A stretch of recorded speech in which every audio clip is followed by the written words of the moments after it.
Hey everybody, welcome to this week in Drones Tuesday edition. We're really excited to be talking about a somewhat controversial topic, or at least a topic that it takes an interesting view of a controversial subject. Might be a better way to describe it.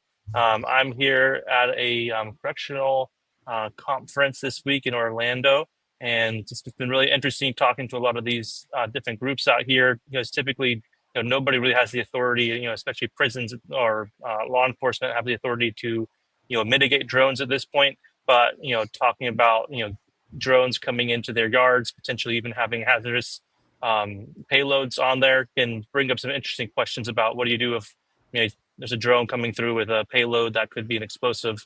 Do you just watch it come in, or what are some of the things that you can do about it? So we're just kind of wondering. And again, I'm sure Brandon will go into this, but obviously this isn't legal advice. This is just us kind of looking at some different ways to look at this problem and just kind of thinking about it a little bit. But Brandon, yeah, why don't you dive into it a little bit more? Yeah, of course. Hey, everybody. Thanks again, Josh, for teeing that up. And I'm sure that you're getting a lot of questions at the corrections conference where you're at. So this self defense kind of rules of engagement conversation came up quite a long time ago when the military first got 10 USC 130 counter UAS authority.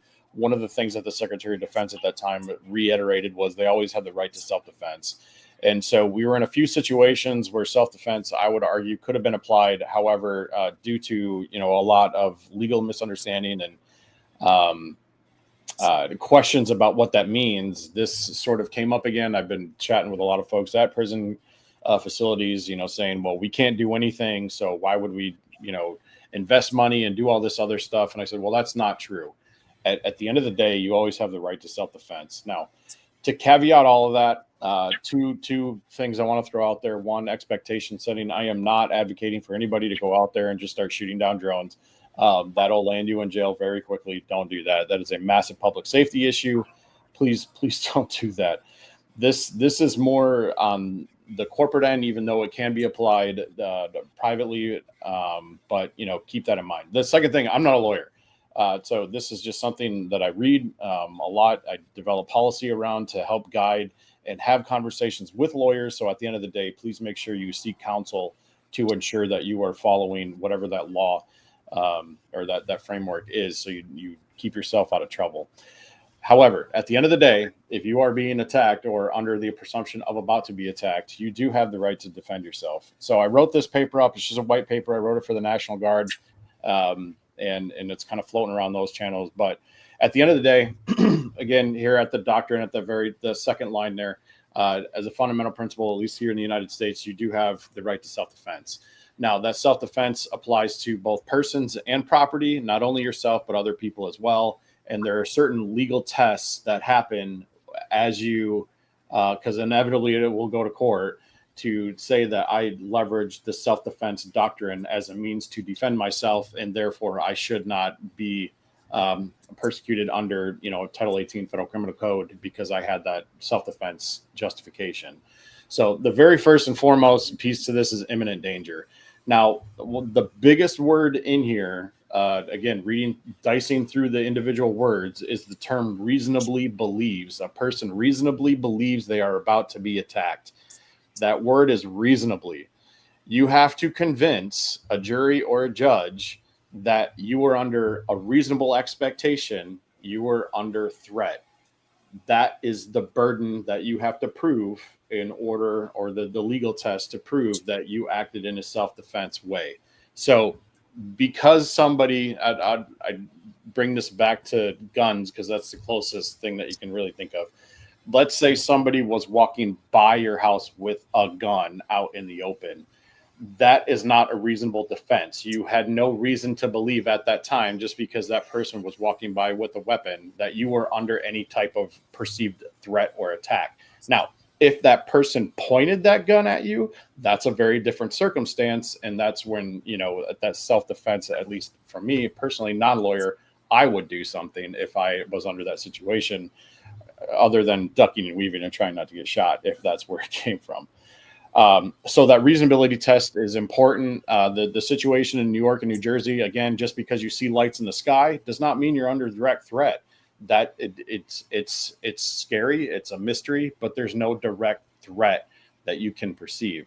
Now, changing that around a little bit, let's say I'm on a military installation or a prison or something, and they're, in a place that is typically confined with some type of security apparatus around it, controlled entry, exit, all that stuff, and a drone flies overhead and it is appearing to carry a package, whether through verification of your eyes or EOI or cameras or whatever, and you don't really know or understand what that drone is, and then that drone drops a package. You don't know what that is. It could be just contraband. It could be something.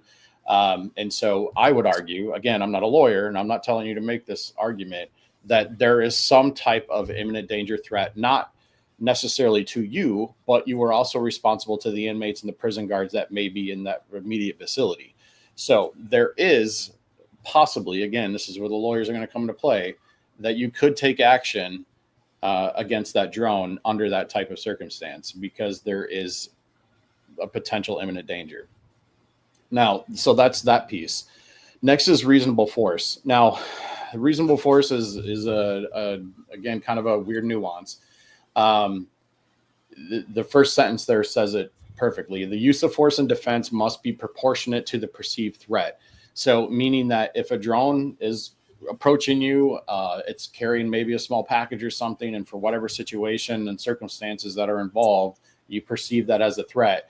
It does not mean you can start shooting 50 caliber, 5.56, 223, just blatantly shooting in the air, because that is not necessarily a proportion to the threat that you are immediately perceiving. I personally recommend what's called robo rounds. I'll show you the link on there. It's one of the most interesting and unique kinetic munition options out there. Again, I'll show you it. This is not really an ad, but it is something that is very cool. And the actual munition only travels like 350 feet. So as far as collateral impacts, there's very, very little. So reasonable force, no provocation. So on the drone side, this really wouldn't apply too much, but at the end of the day, if you are defending yourself, but you provoke that situation that you are defending yourself from, self-defense goes out the window because you caused it. And so you can't say I defended myself because this guy stabbed me, but I punched him first. That wouldn't work.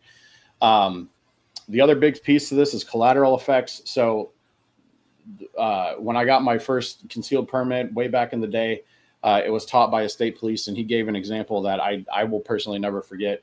But if somebody comes into my house and let's say they have a weapon or whatever that is, it's castle doctrine, so I shoot them, that bullet goes through that person, or I miss and goes into my neighbor's house and inadvertently hits somebody, that's on me. That's my responsibility. I am responsible for that munition after it leaves the weapon because I pulled that trigger and possibly hit a non-participant. That is collateral.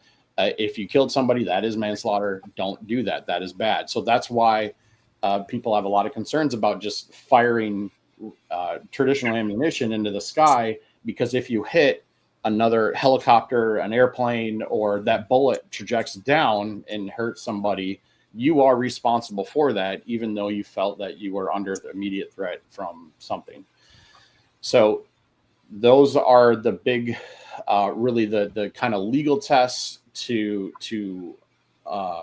consider prior to any type of self-defense situation happening. Now, before I kind of continue, the biggest thing to all of this is you need to have this all in your head, and a process and a procedure and training and exercising prior to an event happening.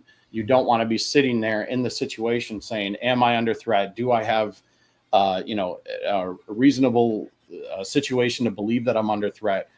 That all has to happen well beforehand. That police get this training time and time again and reiterated. This is what imminent danger is. This is when you pull a gun. These are the situations, and that's exercised and practiced and trained, etc. So you have the self-defense doctrine. Now you have to write policy around that doctrine in order to conduct training to your staff that are responsible for the security of your facility. So that's where this rules of engagement, or the use of force of rules of engagement, apply within side of the policy. So the first thing that you have to do is, this is how you determine threat. This is the situations, or if you see a drone, but it's outside the fence. I'll just use a prison again. It's outside the immediate vicinity. It's just sitting there doing surveillance or whatever. That is not an imminent threat. And so you have to train to that.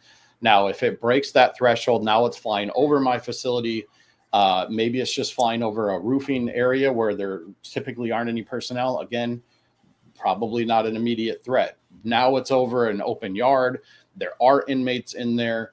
It is carrying a package. Now you could start putting together, hey, I have a reasonable expectation to believe this is a threat to the people underneath, and possibly take some action at that point.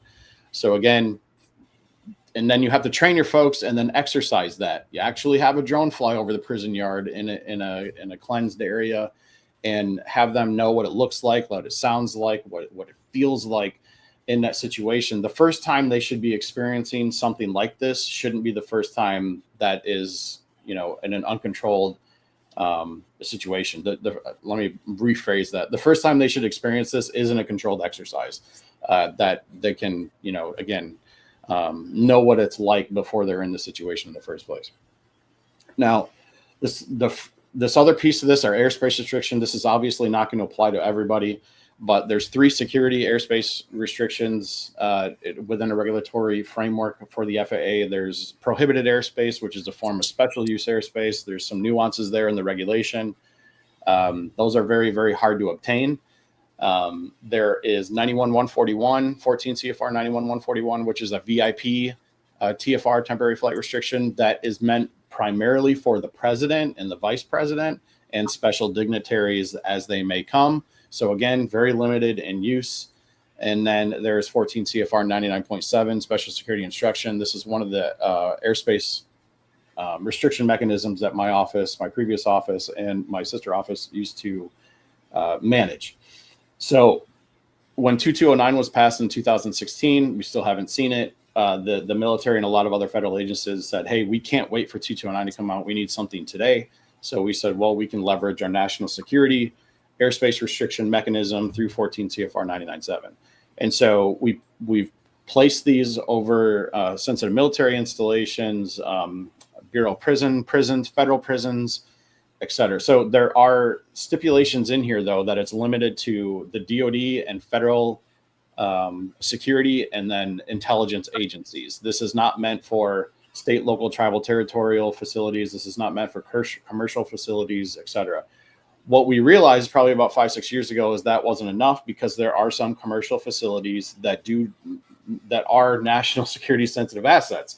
Anything with the word nuclear in it, you could make a leap to say, hey, that's a national security thing. It's got the word nuclear. You'd want to protect that. But almost all the nuclear power plants inside the United States are commercially operated. PG&E, all these others, Exxon, or not Exxon, but I don't know. Dominion, yeah. Yeah, PG&E is the quickest one I can think of. Dominion Energy, there's another one. So what we did is we came up with a sponsorship program to where the Department of Energy, through the National Nuclear Security Administration, would be able to sponsor a national security flight restriction at 99.7 over those commercial facilities. So it's the DOE asking for it, not necessarily the PG&E. And so that we expanded that program while I was in the FAA to DOD in certain facilities, like shipbuilding yards that build nuclear submarines. Those are actually not on military facilities. Those are commercially owned and operated facilities. However, they have a national security nexus. So there are pathways to get 14 CFR 99.7s if you can connect that to a national security nexus and have some type of federal security sponsor. And that's something that I've been really trying to push hard, especially on ports. Ports are the gateway into this country, and they should all be protected. Hey, Brandon, what would somebody who is like maybe a local prison that's not run federally, maybe by state, is there any waivers they could get, or is it, what would they do to the airspace? So that's an interesting conversation. So I was having that discussion with the Department of Justice back last summer, And we were working on a process or a pathway to which the FBI could ask on behalf of a state prison, or BOP could ask on behalf of a state prison if they were holding somebody of national interest. So let's say El Chapo or whatever, the cartel members, or someone that has some type of national interest, security interest, threat, but they were being held at a state prison versus a federal prison, that could potentially justify receiving a national security flight restriction or airspace restriction due to that national interest and federal sponsorship. So that's a good question. And so the reason why I bring up this piece to this is because if a drone violates one of these, there are very serious consequences to that, because it is supposed to be a national security nexus airspace limitation. And so that right there presents the possibility of a potential threat just by the pure nature that it's violating it. And so that's another nuance that can be used within the policy and the rules of engagement piece to this. And it is something that the FAA does require for counter UAS.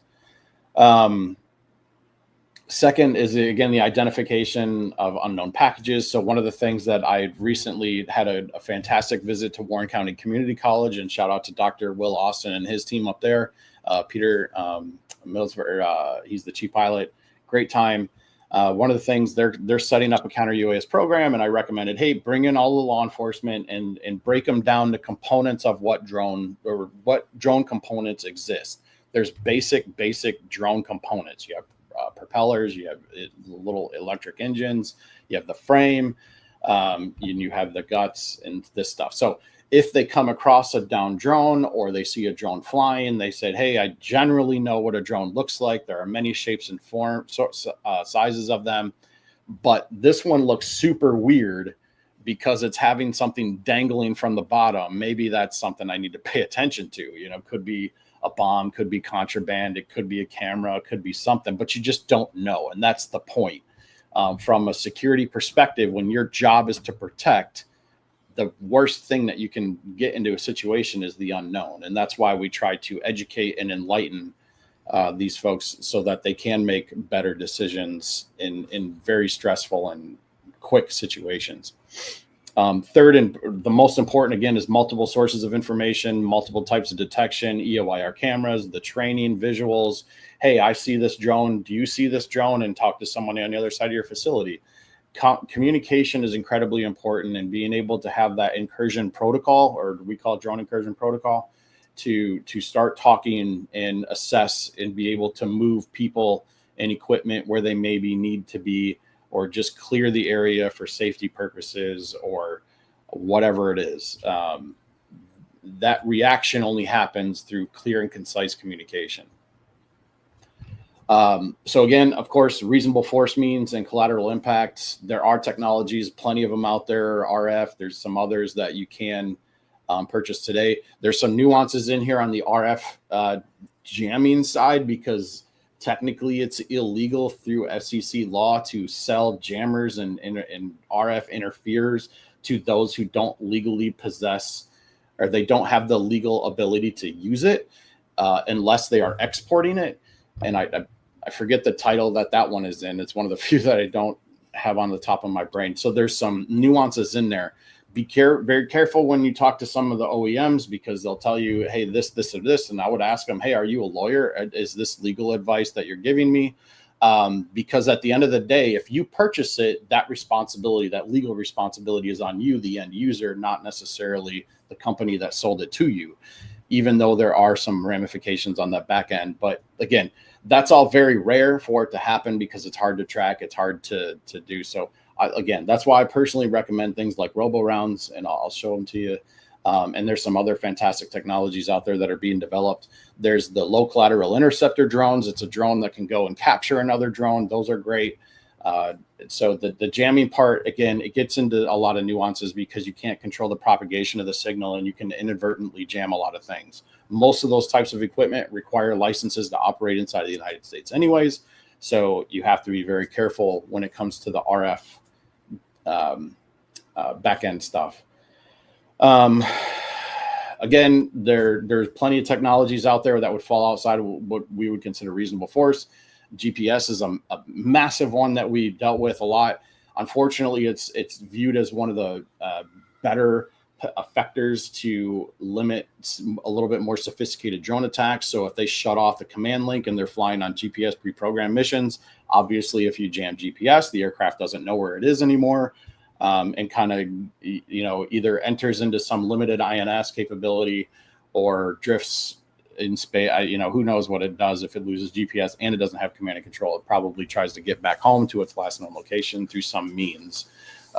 However, this is being quickly outdated as well through advanced optical navigation systems and stuff like that. The problem with GPS, though, is that GPS receivers are so incredibly sensitive inside of the United States that even the slightest bit of power output on GPS can knock out a massive, massive area. There was an incident in Denver about 2.5 years ago at a military installation where there was a software to hardware piece. They turned the system on, they turned the system off. However, there was a software glitch that didn't actually turn the system off. So it kept radiating GPS interference and shut down GPS for about a 40-mile bubble around the Denver urban metro area. There was a couple flights that did not regain GPS until they were about 230 miles off of the East Coast, off of the eastern side of Kansas, away from Denver. So GPS is really, really sensitive. We have to be very careful about it. Our entire aviation system is largely dependent on it through our nav approaches and a lot of this other stuff. There are backup systems of GPS. However, it's become so vital to our day-to-day operations that losing it is really impactful. So that's a big problem there. I guess that goes into that question of the impact, right? The collateral damage. Because if you take down GPS for 100%. half of Denver to take down a drone that had some chewing gum on it, Yep. it's going to be hard for a jury to say that was reasonable. Yeah. And that was the toughest part of my job in the FAA and my team's job, is making recommendations for safety, saying, hey, this person wants to damage GPS. And they're like, well, what if the drone starts bombing us? And I'm like, well, you're in a self-defense situation. That's very different than a drone just conducting potential surveillance, right? And so if you hit GPS, if there was a safety issue, now we have a lot of problems, because they now, as the FAA said, that was safe, and obviously it wasn't. And that's the whole balance. And I built a Venn diagram, and I'll repost it on there's this moving kind of scale between safe and secure, and then what is the situation, right? So going back to imminent threat, it's so extreme that we have to take risks on the civil impact side because it's such an extreme threat. There is no real line there. It's a very judgment call situation, and it's a tough one to be in, especially when you have fighter aircraft or nuclear submarines very close to a metropolitan area like Seattle or Jacksonville, or the situation at Langley with Norfolk, and then not very far is DCA, Dulles, and BWI, some of the busiest airports in the world. And so this intermixing of security and civil safety on the counter UAS front is an incredibly complex and difficult problem to solve. And so that's why we're these layered defenses, and being very judicious with using counter UAS mitigation technology is important. Again, I cannot stress this last point enough. Training, exercise, do it all the time. Fly drones over your security personnel. What would you do? Here's a drone coming in. This is what it sounds like. And then exercise them. Do planned exercise. Drone flying in at night. Hear the lights and see what happens. And run your processes, run your protocols, do all that stuff. All of that is embedded in policy and strategy. All of that stuff can be done today, modernizing that strategy and policy. And that's what, the reason why I left the government is to help that specific issue, is to get folks smart on what to do when it does happen, because it will. So, Brendan, out of curiosity, I've talked with some folks, different critical infrastructure sites that be, securing, and they've talked about how it's difficult, if especially maybe a federal where you can have the secured airspace and things like that. It might be a little bit different, but if you're not in that category, there's not a lot you can do unless, maybe imminent threat. It's like flying right at you and it has like a bomb on it. Sure. Sure, that's one thing. But if you see drones, like let's say you have like a power plant or a prison and your staff sees the drone and they identify and they see it flying around, they call you and report it, and you're like, cool, thanks. Like, what would you recommend is your process for keeping your team engaged and not just feeling frustrated that, hey, the drone falling around me around, but there's nothing I can do about it. So why should I like go through all these processes to like report it if they're just going to tell me, cool, thanks? Yeah, Like, I how do you mean, keep your team motivated and give them the vision to like, hey, this is important for us to build a case to do something more in the future? yeah, and that's the struggle. I'll be honest. I mean, that's the tough place to be in, unfortunately, right now with the way the law is structured. But it is what it is, right? And so, I think the best thing you can do right now is remove the mystery of drones, what they are, what they sound like, what they're doing, and say, oh, there's instead of like, holy God, there's a drone flying around with me. It's like, shit, there's a drone flying. All right, so who do I call? What do I do? But establishing relationships with your local law enforcement, I think the local law enforcement has to do a better job of training and educating themselves on this topic, which requires funding. Hint, hint for the government and states to allocate appropriations to bring folks in who understand this problem set and train their law enforcement entities on what to do when they have a down drone, what to do when people call and say, hey, the drone's following me, and just be like, not take that seriously, right? There was that stalking case, I think, in Virginia with the drone. These things do happen, and you have to take it seriously. You can't say, well, there's nothing we can do about it, so we're not going to respond or whatever. That's not acceptable. You have to be able to do something. That's why I also advocate for having some type of ability to take it out if it is deemed an actual threat, because it's I have 6 months worth of stored dry food in my house. It's good for like 20 years. And when I first met my wife, she always made fun of me for having this because I hauled it around for 2 moves. And I said, well, I would rather have it and not need it than need it and not have it. And so I think that goes with the same way of any kind of counter UAS mitigation technology or ability. You would rather have it in that circumstances where you're like, oh shit, I need this, versus a situation that you need it and you just don't have it, right? So if I could, I want to show my screen. Yeah, I could. Go ahead and share your screen. It should. Share screen. It's not letting you. Can send me a link and I'll pull it up. All right. So can you see that? Yeah. Yeah. So this is one of the things I'm talking about. I think this is super cool tech, specifically these pneumatic payloads. What these are essentially paintball canisters with 3 different types of material that this website is not sharing. Well, that's not good. Anyways, they do exist, I promise. So here's 3 of the rounds. They're fired from paintball guns. They're very inexpensive. They're very effective. This powder is a metallic powder, and what it does is it provides electronic signal degradation on circuit boards, so it shorts out some of the signals. But these tanglers I particularly like because it's very low collateral potential impact. They're essentially ball chains, and they foul up the props of rotors and stuff. And they're all fired out of these paintball guns. You can buy these anywhere for $150. So what I'm trying to educate the law enforcement on is, hey, buy these paintball guns. They're not super expensive. Have these fully loaded with these pneumatic rounds that never go bad, and throw that in the trunk of your car. It's just like you have a AR-15 in the back of your car. You have shotguns. You have all this stuff in the event you need it. Same thing. Here's a capability that it has very low collateral potential, and it allows some type of mitigation again capability in the event that you need it. And it's very cost effective. It's cheap. You could probably outfit most of a rural police department for under $5,000 with all of this. And then you have something available to you, equipped with remote ID detectors. So you can have, at least with compliant drone operators, you can see that. Understanding what rules and regulations, if you come across an operator, hey, these are the things that they need to have. I'm a police officer. They're supposed to provide that with me upon ask, and have those kind of cards and understanding some of those nuances. have good relationships with your FSDO offices, your flight service, flight standards district offices, and regionally with the FAA.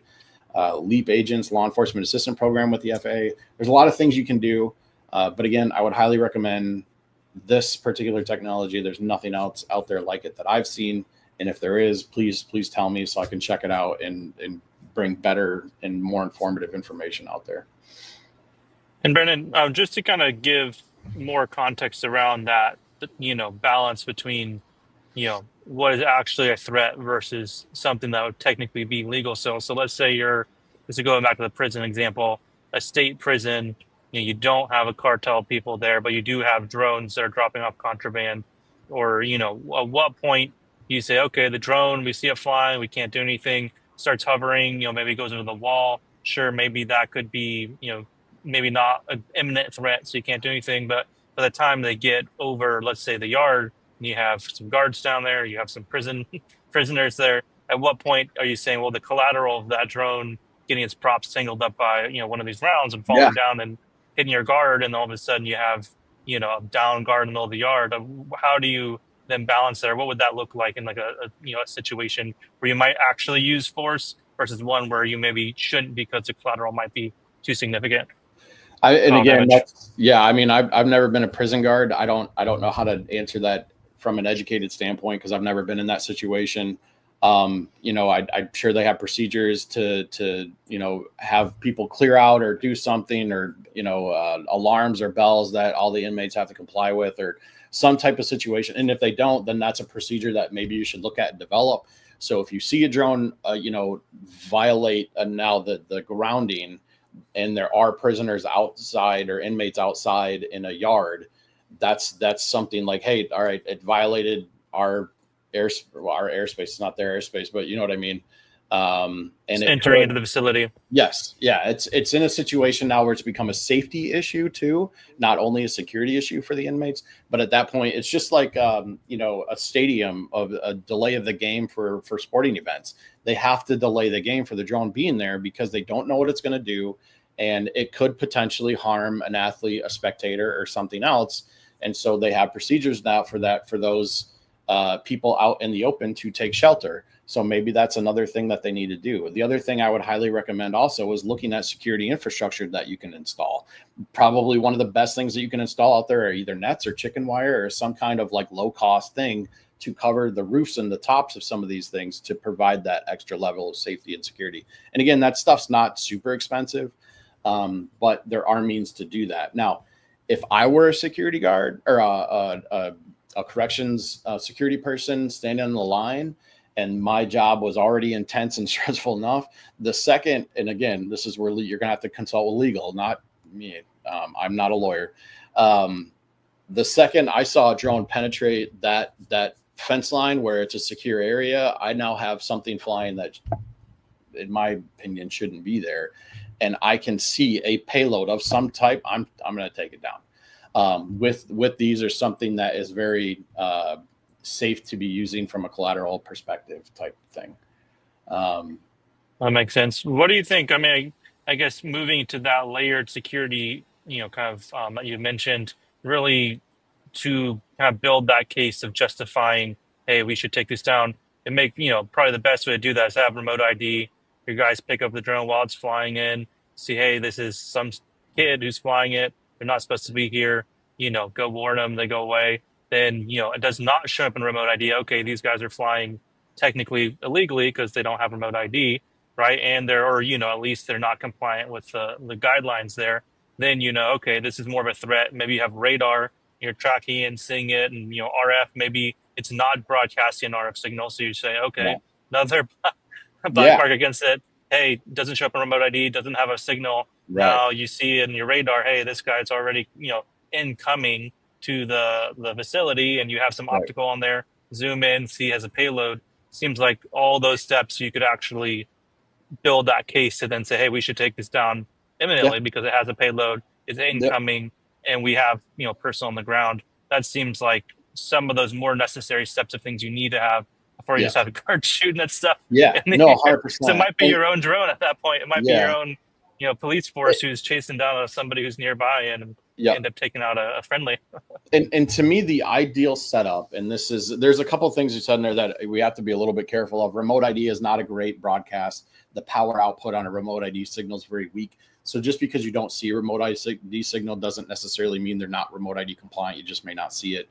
And again, as far as airspace goes, except over federal prisons and maybe some state local prisons, a lot of those facilities are not in, well, they're in urban too, but there's no real reason preventing a drone from flying over there. If you're in like Class G airspace, it's completely legal, crazy enough, to be able to fly over a prison that's in Class G airspace. So, but again, you have to put all those things that you just said in the FAA, what we call is the totality of circumstances. What are all the things that are happening in this one circumstance or the situation that I came to that conclusion, right?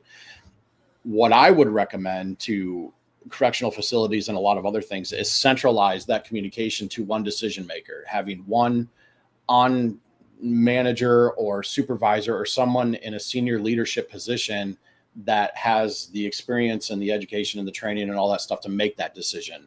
So, I'm a security guard on the line, whatever. I see a drone, I communicate to the security operations center, wherever that brain center for your security, structure is. And then because they have access to a lot more information that you may not have access to, like drone detection data, radar signals, or remote ID or whatever. But they're also talking to other people too. And so feeding that information back so that this person can collect all that and based on that totality of information, make a decision. Hey, yeah, take that drone out. I've got Have other. that single pane of glass as we're looking at all the data coming Yes, in. I've, I have my flight changed, so I might need to get going a little early today. But if David's all looking over at me, so let's get going. So real quick, I yeah. just want to, Sandeep, we see your questions. I'll try and if you could just DM me on LinkedIn, and I'll try to answer some of them. But again, I kind of went over this with signal jammers earlier. There's a lot of nuances in FCC law and some of the other laws that are prohibitive of RF based systems, but there's a lot of other technologies that I would personally recommend.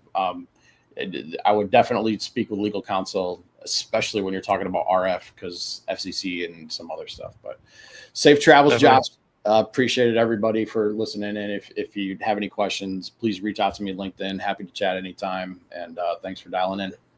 Definitely. And we do have that document that Brandon went over as a download. So follow the link on the comments and you can download it and go over it with your team. And then tune in next week for our show on Tuesday at 1:30. All right, everybody, have a great rest of your day. Take care.